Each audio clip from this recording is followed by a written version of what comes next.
Alrighty guys, before I hop in today's video, I just want to say from the bottom of my heart, thank you all to the ones who've been subscribing, viewing, and donating to the channel. It really means a lot, and I'm working on this interesting project. The donations are really helping, so thank you guys so much for all you guys do. But in today's video, all I have to say is some gotta get with the program.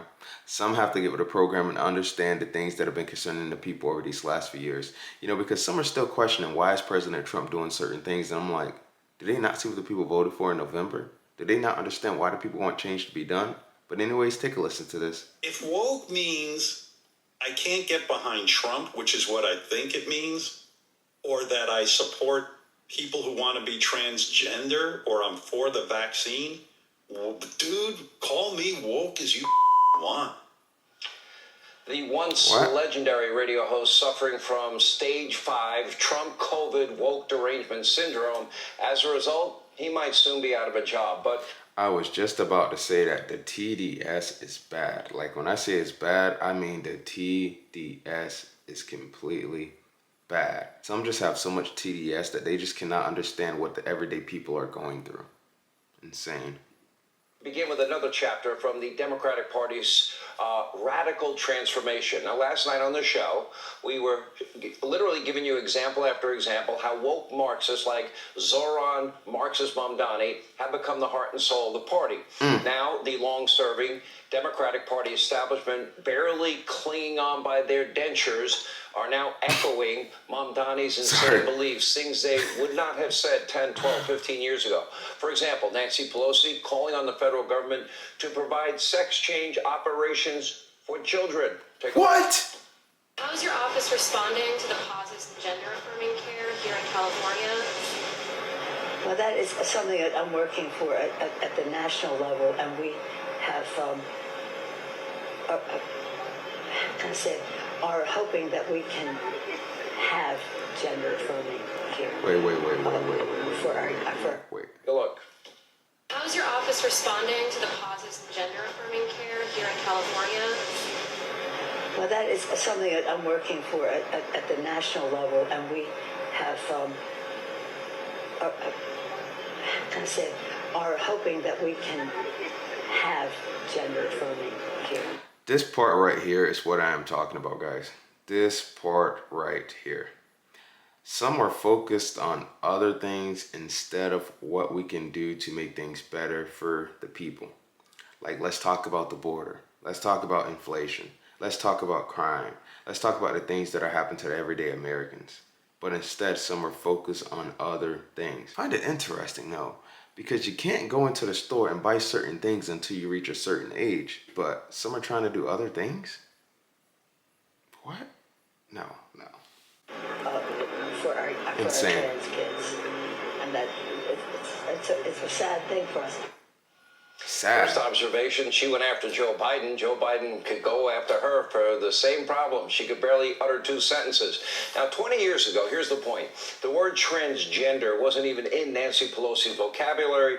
She, at the time, was busy criticizing the Bush White House for not fully securing the border and called on the government to stop all illegal immigration. I'm not making it up. Let's go to the videotape. Support also enforcing laws, current laws, against those who came here illegally and those who hire illegal immigrants. What has changed? What has changed? This has been getting talked about since 2005. It's time to get things done. This is what I mean by the people have had enough of hearing the same thing from some. They've been saying this, they've been saying that, but were things being taken care of the right way? This has been talked about since December 15th, 2005.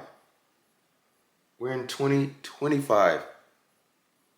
Almost 20 years ago. Wow.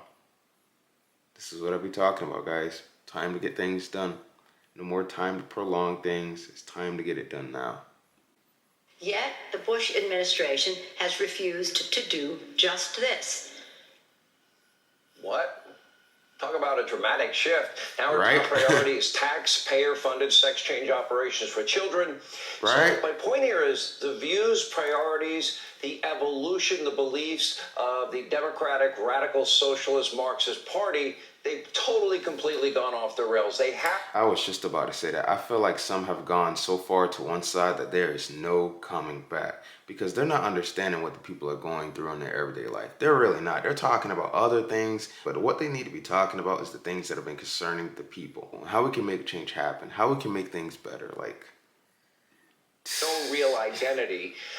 And this brings us to yet another example. Raging Cajun, our old friend Crazy James Carville, has never been viewed by his own party as a radical. Remember, he worked for Bill Clinton. Their big government is now over, end of welfare as we know it.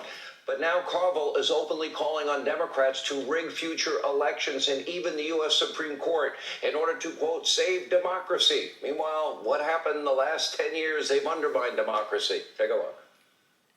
The Democrats win the presidency, the Senate, and the House in 2028, which is not impossible. I don't know if you say likely or possible. I don't know what word you do. well, I'm just going to say this. If some do not understand where the people are coming from, how can they resonate well with the people? If they're skipping across the people's concerns and talking about other things, how can they resonate with the people? They're going to focus more on fear-mongering the people instead of bringing the people to truth and transparency. How can they resonate with the people? It's certainly not impossible. They are just going to have to unilaterally add Puerto Rico and the District of Columbia states. What? They're going to have to, the Congress does give, the Constitution gives Congress power over federal elections. I don't think they can redistrict, but they're things they go do. They're going to have to do it. They're just going to have to do it. And they may have to expand the court to 13 members. If you want to save democracy, I think you got to do all of those things. Because we just are moving further and further away from being anything close to democracy. No, we're just moving further away from being on a certain side because the people made an ultimate decision in November to get change done because they're tired of the way that things were being handled. Like the border, inflation, the economy. The people have had enough. That's why they made an ultimate decision in November to get change done because they did not want to continue with how things were going. Oh, okay. Democrats get power. He's telling you what they should do. Statehood for D.C. and Puerto Rico and pack the courts, the U.S. Supreme Court. If President Trump, his fellow Republicans, created 2 new conservative states, if they packed the U.S. Supreme Court and they expanded it, what do you think the likes of James Carville, Nancy Pelosi, Jasmine Crockett, AOC, the Squad, Mamdani, what would they all be saying? They wouldn't like it, according to... Not only them, but there would be so many headlines out, like so many headlines. And some of the headlines might even look the same because some would rather play political games instead of bringing the people to truth and transparency. It's only different when they do it. Then it's okay. Now, you're seeing the same thing play out right now with redistricting and gerrymandering. Now, this is a game. Democrats, they have written the rules. They have mastered gerrymandering for decades in blue state after blue state after blue state. But when Republicans in a red state like Texas redraw the congressional lines, it is undermining democracy. It is racist. This is unbelievable. As you can see, while the core beliefs of the Democratic Party, they have now shifted to the extreme. They're nothing like the party they used to be. But their tactics, they do remain the same, although they have added, a lot of new words. They like the word Nazi, and they like to use Nazi analogies every day. Always looking to game the system, gain power, while smearing, slandering, besmirching their own political opponents as the true villains. Here's another example. Democrat Stacey Abrams, Georgia, telling us how she really feels about President Trump, as if I care. But I'll play it anyway. I use the term autocracy because that describes a system of government where one position holds absolute power. Among the many other vile things that Donald Trump has been called, including tyrant, liar, scam artist, he is also an aspiring dictator, supported and guided like a puppet by a cabal of tech billionaires, Christian nationalists, and xenophobes who all have his ear and understand government a lot better than he does. Wow. I find it so interesting how some are speaking out about President Trump, but they weren't speaking out about the things people have been dealing with over these last few years with the previous administration. How things weren't being taken care of the right way, people being told one thing while another thing was happening. I find that so interesting. Please make it make sense. Some got to understand why the people voted for change to be done. They got to get with the program. They really do. But anyways, let me know what you guys think about today's video in the comment section. That'll be a wrap for today's video, and I will see you guys on the next one. Take care.